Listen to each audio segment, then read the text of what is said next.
Hi everyone, welcome to Shiva study class. మనం ఈరోజు రీజనింగ్లో భాగంగా మనకి ఎగ్జామ్స్లో ఇలాంటి క్వశ్చన్స్ వచ్చినప్పుడు అతి త్వరగా ఎలా ఆన్సర్ రాబెట్టాలో చూద్దాం. 2021 సంవత్సరంలో రమేష్ యొక్క ఆదాయం 18,600 మరియు అతని నెలవారీ ఖర్చు 12,400. 2022 సంవత్సరంలో అతని ఆదాయం 15% మరియు అతని ఖర్చు 8% పెరిగింది.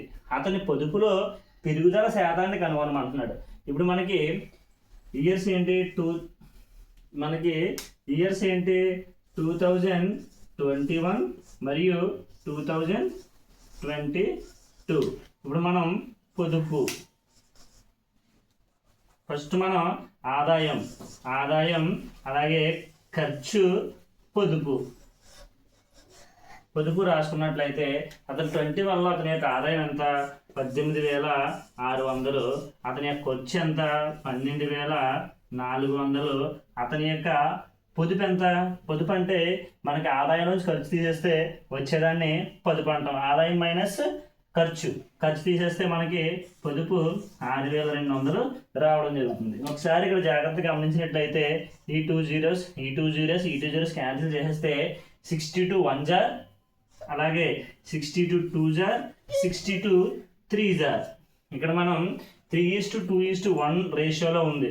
ఏంటది, పొదుపు, ఖర్చు, ఆదాయం. ఇప్పుడు మనం మన కన్వీనియంట్ కోసం ఈ 3కి 2 zeros యాడ్ చేసినట్లయితే, అలాగే ఈ 2 కూడా 2 zeros యాడ్ చేసినట్లయితే, ఈ 1 కూడా 2 zeros యాడ్ చేసినట్లయితే, ఒకవేళ జీరో అనేది ఒక దిక్కున యాడ్ చేస్తే మనకి వాల్యూ మారుతుంది, కానీ మొత్తం 3 దిక్కుల యాడ్ చేస్తే మనకి వాల్యూ అనేది మారదు.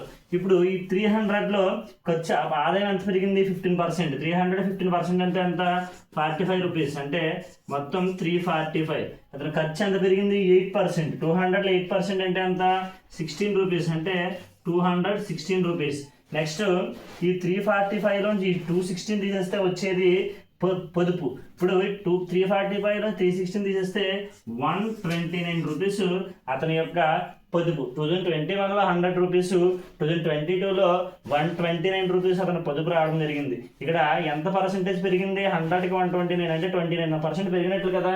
అందుకు మనకి ఆప్షన్ 1 కరెక్ట్ అవుతుంది. నచ్చిందా ట్రిక్? నచ్చితే ఈ వీడియోని లైక్ చేసి, షేర్ చేసి, సబ్స్క్రైబ్ చేయండి.